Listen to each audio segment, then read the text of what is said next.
का जो हमारा टॉपिक है वो है डायमेंशन के ऊपर। अगर आप कोरल 16 यूज़ कर रहे हो तो उसमें आपको ये ऑप्शन मिल जाएगा, लेकिन जो पुरानी वर्जन है वहाँ भी ये ऑप्शन अवेलेबल है, लेकिन वो आपको किसी न किसी टूल बॉक्स में ऑप्शन के अंदर थोड़ा सा ढूंढना पड़ेगा। तो चलिए देखते हैं कि पैरेलल डायमेंशन टूल किस काम में आता है। अगर आप कोई आर्किटेक्ट हो या फिर आपने कोई ऐसी चीज़ बनानी है जिसमें आप लोग डायमेंशन दिखाना चाहते हो, डायमेंशन यानी कि साइज़ दिखाना चाहते हो किसी भी बनाई हुई चीज़ का, तो आप इजीली इसमें शो कर सकते हो। मान लीजिए मैंने यहाँ पे एक रेक्टेंगल टूल से कुछ बॉक्सेस ड्रॉ किए हैं। यहाँ पे मैंने यहाँ पे बॉक्स ड्रॉ किया एक, यहीं पे मैंने इसको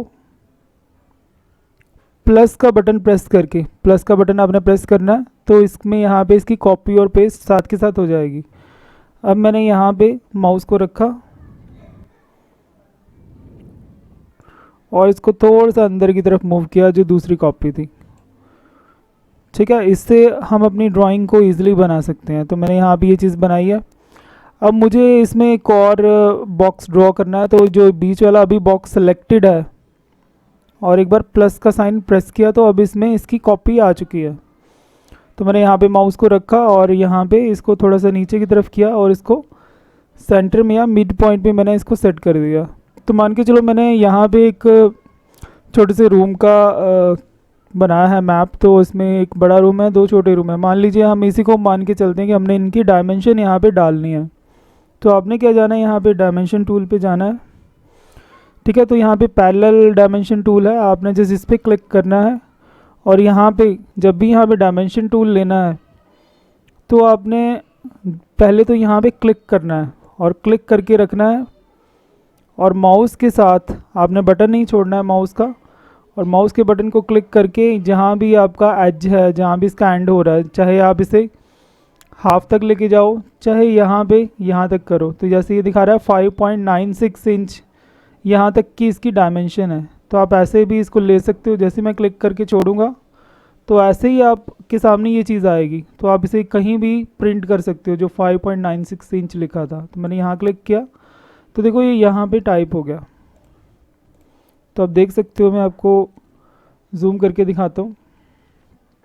ऐसे अगर आपने और डायमेंशन यहाँ से लेनी है, एक बार फिर से पैरेलल डायमेंशन के टूल पे जाना है, माउस का बटन प्रेस करके रखना है और यहाँ पे जहाँ तक आप चाहते हो वहाँ तक ले जाइए उसे और क्लिक करके वहाँ पे छोड़ दीजिए।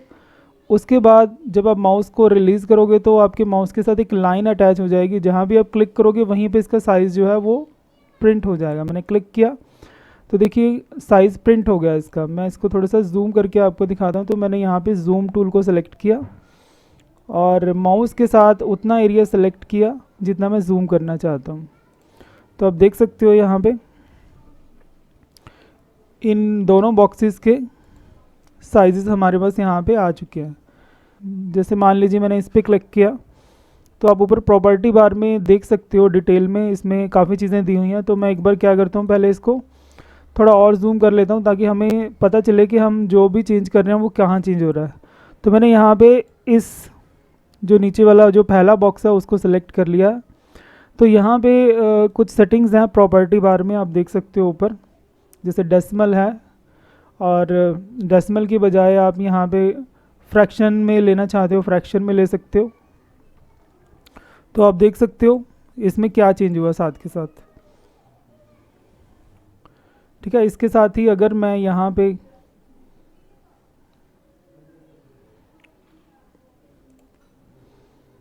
फ्रैक्शन की बजाय कुछ और लेना चाहूँ तो आप देखो ऑटोमेटिकली वहाँ पे नीचे चेंज हो रहा है। तो मैं रिकमेंड करूँगा इसे डेसिमल में रखने का, क्योंकि हमें प्रॉपर साइज़ उसका पता चलेगा। ऐसे ही यहाँ पे डेसिमल में आप कितने प्लेसेस रखना चाहते हो वो चेंज कर सकते हो। आप साइज़ किस में दिखाना चाहते हो, इंचेस में, मिलीमीटर्स में, एमएम में, फुट में, तो कोई भी आप ले सकते हो। जिसमें मैंने यहाँ पे ये चूज़ किया तो 0.50 फिट वो वहाँ पे इसका साइज़ दिखा रहा है। तो आप यहाँ पे कुछ भी चीज़ ले सकते हो, जो आपको प्रिंट करना हो वो लिया जा सकता है। जिसमें मैंने एमएम चूज़ किया तो नीचे एमएम में ही उसका साइज़ डिस्प्ले होगा। ये है प्रीफिक्स। अगर आप चाहते हो आपके साइज़ के आगे कुछ प्रिंट हो, जैसे मैं यहाँ पे लिख देता हूँ साइज़ और एक हाइफन डाल देता हूँ और जब मैं इस पर दोबारा क्लिक करूँगा तो आप देखिए यहाँ पे साइज़ लिखा आएगा ऐसे। और इसके बिल्कुल आगे चल के आता है सफिक्स। मैं एक बार फिर से इस ऑब्जेक्ट को सिलेक्ट कर लेता हूँ, तो यहाँ पे सफिक्स अगर आप पीछे कुछ अपनी मर्ज़ी से डालना चाहो वो भी लिख सकते हो। तो हम इसमें कुछ और ऑप्शन भी देखते हैं नीचे चल के। मैंने इसे जूम आउट किया तो यहाँ पे हमारे पास जब मैं इसको क्लिक करूँगा तो अब देखो और भी ऑप्शन है, जैसे हॉरिजॉन्टल और वर्टिकल डायमेंशन। ये पैरेलल डायमेंशन थी, एक हॉरिजॉन्टल और वर्टिकल है, तो अब हम इसको यूज़ करने वाले हैं। मैंने इस पर क्लिक किया तो अब देखिए हमारे पास जो अब नीचे वाला पार्ट बचा है मैं उसकी डायमेंशन यहाँ पे लेता हूँ। मेरे पास जैसे यहाँ पे ये वाला पार्ट है तो मैंने इस टूल को सिलेक्ट किया। तो इस टूल से क्या होगा कि आप जस्ट क्लिक करोगे माउस के बटन से और जहाँ भी आपको चाहिए वहाँ पे क्लिक करके, सेम वही तरीका है। तो हम इस डायरेक्शन में भी ले सकते हैं। तो मैं इसको जूम आउट करता हूँ थोड़ा सा। तो मान लीजिए मुझे इस साइड भी ये साइज़ डालना है, तो मैंने यहाँ पे क्लिक किया, माउस का बटन प्रेस करके रखा और यहाँ पे आकर मैंने माउस का बटन रिलीज़ कर दिया और मुझे जहाँ प्रिंट करना है साइज़ वहाँ पे मैंने क्लिक कर देना है। ऐसे ही हम नीचे की तरफ से भी इसका ले सकते हैं साइज़। मैंने क्लिक करके रखा बटन और यहाँ पे जैसे ही आया छोड़ दिया बटन और यहाँ पे वो साइज़ इसका प्रिंट हो जाएगा। तो अब हर टाइप की आप यहाँ पे डायमेंशन हॉरिजॉन्टल और वर्टिकल जैसे लेना चाहो आप वहाँ से ले सकते हैं।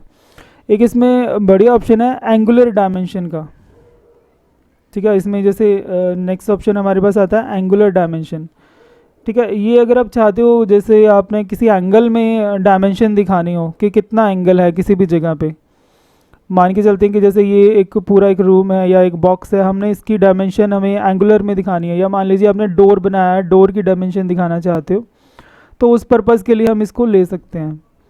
तो मैं इस टूल को सिलेक्ट कर लेता हूँ। यहाँ पे मैं जैसे इधर से शुरू किया डायमेंशन में, मैंने यहाँ पे क्लिक किया और क्लिक करके आपको रखना है इसको। और जैसे आप क्लिक करोगे यहाँ पे आपको ये डायमेंशन में एक एंगल में डायमेंशन दिखा रहा है। जहाँ भी आपको चाहिए वहाँ पे ले जाके इसको छोड़ सकते हो। जैसे मैंने यहाँ पे क्लिक किया तो अब ये पूछ रहा है कहाँ पे आप इसका साइज़ प्रिंट करना चाहते हो।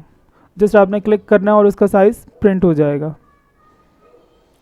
ठीक है। जैसे एक बार फिर से मैं आपको जूम करके डायमेंशन कैसे यूज़ होती है तो वो भी दिखा देता हूँ। मैंने यहाँ पे क्लिक किया, मैंने यहाँ पे कॉर्नर पे क्लिक करके रखा माउस के बटन को और जहाँ तक मुझे चाहिए वहाँ तक मैंने ले जाके बटन को छोड़ दिया। तो जितना भी आपने एंगल यहाँ पे रखना है आप उतना एंगल रख सकते हो। जैसे मैंने यहाँ तक जोड़ दिया, अब एक क्लिक कर दिया। अब ये पूछ रहा है कि प्रिंट आप कहाँ पे करना चाहते हो, तो आप कहीं भी प्रिंट करोगे तो वहाँ पे आपकी जो डायमेंशन है वो प्रिंट हो जाएगी। इसके बिल्कुल नीचे ही आता है सेगमेंट डायमेंशन। सेगमेंट डायमेंशन में क्या होता है कि मान लीजिए मैं यहाँ पे एक और जैसे इमेज में बना लेता हूँ फटाफट, सेम वैसा ही। अब मेरे पास यहाँ पे एक बॉक्सेस है तो मैं इसे जूम कर लेता हूँ सेलेक्ट करने के बाद। अब मैं इसमें यूज़ करने वाला हूँ सेगमेंट डायमेंशन को। सेगमेंट डायमेंशन में क्या होता है कि जस्ट आपने उस लाइन पे क्लिक करना है तो वो ऑटोमेटिकली उस सेगमेंट की डायमेंशन अपने आप ही कर लेगा। तो देखिए मुझे कोई ज़्यादा मेहनत नहीं करनी पड़ी, जस्ट मुझे इसकी डायमेंशन देनी है। जैसे मान लो मैंने यहाँ पे क्लिक किया तो पूछ रहा है कि कहाँ पे आप डालना चाहते हो डायमेंशन, मैंने यहाँ पे डाल दी। चाहे आप अंदर भी डाल सकते हो डायमेंशन, बाहर भी डाल सकते हो। तो ये भी एक अच्छा टूल है। अगर आपको लगता है कि जो ये लिखी हुई डायमेंशन छोटी हैं तो आप फ़ॉन्ट से जाके इनको बड़ा भी कर सकते हो। जो भी आप देना चाहो साइज़ इसको दे सकते हो। अगर आपको लगता है ये छोटे लिखे हुए हैं साइज़ में तो ये देखिए ये बड़े भी हो जाएंगे, ठीक है। अब इसमें हमारे पास एक और ऑप्शन रह गया 3 पॉइंट कॉल आउट। कई बार क्या होता है कि हम जब भी ऐसे साइजेस लिखते हैं कई बार हमारे पास जगह नहीं होती इसकी डायमेंशन लिखने की, तो हम क्या करते हैं एक लाइन या एरो लगा के वहाँ पे कुछ दूरी पे उसको टाइप कर देते हैं। तो उसके लिए हम यहाँ पे यूज़ करते हैं इसका अगला ऑप्शन जो है जिसे हम बोलते हैं 3 पॉइंट कॉल आउट। तो 3 पॉइंट इसलिए बोला गया क्योंकि 3 टाइम यहाँ पे 3 स्टेप्स में क्लिक होता है। तो मान लीजिए मैं यहाँ पे इस जगह के बारे में कुछ लिखना चाहता हूँ, ठीक है। तो आपने क्या करना है माउस का बटन प्रेस करके रखना है, ठीक है। और पहला क्लिक किया, फिर मैंने वहाँ पे छोड़ा, सेकंड क्लिक और थर्ड यहाँ पे जैसे मैं क्लिक करूँगा तो ये आपसे टेक्स्ट पूछ रहा है। आप यहाँ पे कुछ भी लिख सकते हो। जैसे मैंने यहाँ पे लिख दिया ड्राइंग रूम, ठीक है। और जैसे मैं यहाँ पे क्लिक करूँगा तो ये दिखा रहा है यहाँ पे इस डिस्क्रिप्शन को कि इससे अटैच है ये। अगर आपको लगता है फ़ॉन्ट छोटा है तो आप सेलेक्ट करके फ़ॉन्ट साइज़ को भी बड़ा कर सकते हो यहाँ पे। देखिए मान लीजिए मुझे अब यहाँ पे किसी और ऑब्जेक्ट के लिए बनाना है। जैसे मान लीजिए मैंने ये यहाँ पे पिछली ड्राइंग पे हम चलते हैं, यहाँ पे हमने कुछ चीज़ें की थी, तो यहाँ पे कुछ मैं लिखना चाहता हूँ। तो मैंने ये 3 पॉइंट कॉल आउट लिया, हमें पता है कि मैंने ये शायद डोर बनाया है, तो मैं डोर के लिए डालना चाहता हूँ। तो मैंने यहाँ पे क्लिक किया, क्लिक करके रखना है आपको, और बाहर की तरफ कहीं भी आप जा सकते हो। पहला क्लिक करके छोड़ देना, फिर दूसरे क्लिक पे आप यहाँ पे कुछ भी टाइप कर सकते हो। तो मैंने यहाँ पे टाइप कर दिया है डोर। तो फ़ॉन्ट अगर आपने बड़ा करना हो तो आप यहाँ से फ़ॉन्ट को बड़ा कर सकते हो। तो ऐसे हम जो है डायमेंशन टूल को यूज़ कर सकते हैं। तो हम आज डिस्कस करने वाले हैं स्ट्रेट लाइन कनेक्टर टूल को, कि वो किस काम में आता है। आपने देखा होगा कि बहुत सारी कंपनीज ऑर्गेनाइजेशन चार्ट बनाती हैं, ठीक है, जिसमें ऑर्गेनाइजेशन में कितने लोग काम कर रहे हैं, उसके नीचे नीचे कितने पोस्ट वाले लोग हैं। तो वो सारा हम, जैसे MS ऑफिस अगर आपने यूज़ किया हो तो उसमें भी ये चीज़ें पहले से बनी होती है। तो अगर हम खुद ही इसको कोरल के अंदर बनाना चाहें तो हम कैसे बना सकते हैं। तो मैं थोड़ा सा आइडिया दे देता हूँ आपको कि हम इन टूल्स को कैसे बना सकते हैं। तो मैंने मान लीजिए एक यहाँ पे बॉक्स बनाया, मैंने प्लस का साइन प्रेस किया तो इसकी कॉपी यहाँ पे आ गई। तो मैंने इसको थोड़ा सा नीचे मूव किया, इधर किया, ऐसे ही मैंने यहाँ पे कुछ ऐसे बॉक्सेस को मैंने ड्रॉ कर लिया।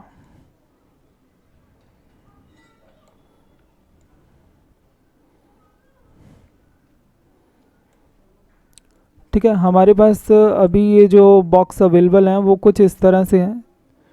तो आप अपनी ज़रूरत के हिसाब से जैसे मर्जी इसको बना सकते हैं, जितना मर्जी नीचे ऊपर एक्सपैंड कर सकते हैं। तो मैंने यहाँ पे थोड़ा सा रफ़ सा ये बॉक्स बना लिया है, तो इनको मैं थोड़ा सा एडजस्ट कर लेता हूँ जैसे मुझे करना है। तो आप भी इसको सेट कर सकते हो अपनी ज़रूरत के हिसाब से। तो मैंने इसको यहाँ पे ऐसा बना लिया है। तो हम देखते हैं कि इसमें जो चार्ट में जैसे इसकी कनेक्टेड लाइंस होती हैं वो हमें कैसे डालनी होती हैं। ठीक है, तो चलिए वो हम देखते हैं। अगर इसमें कुछ और भी अगर आप करना चाहते हो चेंजेस तो आप कर सकते हो। जैसे मैंने यहाँ पे इसको इसके सेंटर में रख दिया। ठीक है, कुछ टाइम के बाद हम ये भी देखेंगे कि इसकी डायमेंशन जो है इसके इक्वल कैसे की जाती है। ठीक है, तो क्योंकि हम बेसिक्स सीख रहे हैं तो हम बेसिक्स में ये चीज़ें जस्ट पहले टूल्स को कवर कर लेते हैं कि किस काम में आते हैं ये। तो इसके लिए हम यहाँ पे यूज़ करते हैं स्ट्रेट लाइन कनेक्टर टूल। जो स्ट्रेट लाइन कनेक्टर टूल है, जब आप जैसे ही इसके ऊपर प्रेस करोगे आपको आपकी विंडो कुछ ऐसे नज़र आएगी। मैं थोड़ा इसको जूम कर लेता हूँ। तो आपने क्या करना है, जूम टूल पे जाना है या Z प्रेस करना है और माउस से सिलेक्टेड एरिया को ले लेना है ऐसे, तो ये थोड़ा आपको जूम हो जाएगा। तो जैसे आप जूम टूल पे क्लिक करोगे तो आप देखोगे हर बॉक्सेस के ऊपर आपको रेड साइन या सिंबल नज़र आएंगे।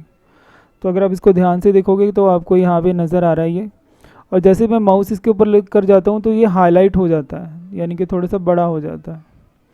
तो हम यहाँ पे सिर्फ पहला जो इसका ऑप्शन है वो है स्ट्रेट लाइन को लेकर। स्ट्रेट लाइन कनेक्टर हम देखेंगे, ये जो है ये सिर्फ स्ट्रेट लाइन क्रिएट करता है आपके लिए।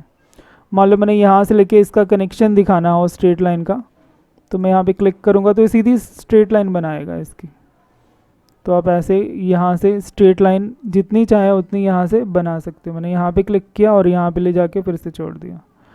तो देखिए नॉर्मल सी हम लाइन इजीली बना सकते हैं। तो यहाँ के लिए आप चाहो तो किसी और चीज़ों के लिए भी इसे कनेक्ट कर सकते हो। तो मैंने एक छोटा सा यहाँ पे आपको एग्जांपल दिया है। बैक कर रहा हूँ, यानी कि अंडू मैंने प्रेस किया तो मैंने वो सारी कनेक्टेड जो स्ट्रेट लाइन थी वो रिमूव कर दी है।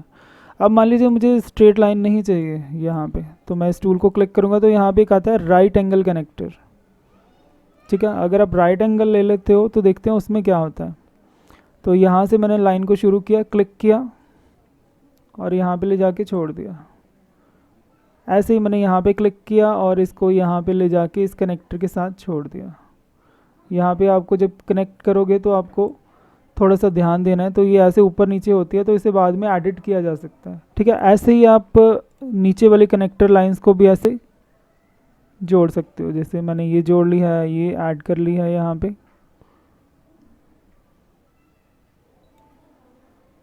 ठीक है, ऐसे ही आप और लाइंस को भी जैसे चाहो वैसा आप ऐड कर सकते हो। ठीक है, तो मैंने ये रफ सी कुछ लाइन बनाई हैं, तो आप ऐसे कनेक्टर लाइन में जो स्ट्रेट है, जो कॉर्नर से स्ट्रेट है वो आती है। मैंने इसको अब अंडू कर दिया, पहले जैसा बना दिया। अब हम इसमें यूज़ करके देखेंगे जो लाइन स्ट्रेट ना होकर राइट एंगल है, यानी कि वो जस्ट कर्व्ड होगी लाइंस, बस ये इसमें फ़र्क होगा। तो जैसे मैंने यहाँ पे बनाई ये लाइन, तो आप देख सकते हो वो लाइन स्ट्रेट ना होकर कर्व है।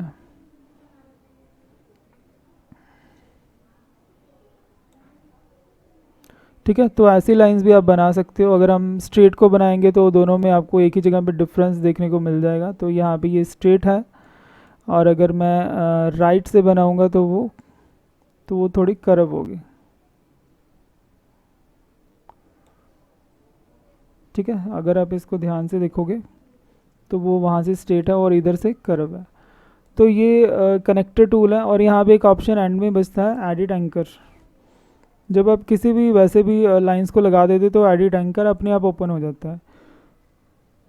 तो इसकी हेल्प से हम क्या करते हैं, इसकी जो कनेक्टिंग लाइंस हैं उसमें जो भी हम चेंज करना चाहें वो कर सकते हैं। जैसे मान लीजिए मेरे पास ये लाइन लगी हुई है, मुझे इसको मॉडिफाई करना है। ठीक है, तो आप इजीली कहीं भी इसको मॉडिफाई करके कनेक्टिंग लाइंस को रख सकते हो। इसमें हमें एक फ़ायदा और होता है कि जब हम इस लाइन को बना के कहीं भी रख दें और हम इससे कनेक्टेड बॉक्स को कहीं भी रखते हैं, तो वो लाइन अपने आप ही उस अटैचमेंट को कंटिन्यू रखती हैं, चाहे आप इस बॉक्स को कहीं भी रख दो। देखो मैं जहाँ कहीं भी रख रहा हूँ तो वो अपने आप स्ट्रेट लाइन जो भी इससे कनेक्टेड थी वो अपने आप ही उस चीज़ के लिए जगह बना लेंगी या रास्ता ढूंढ लेंगी।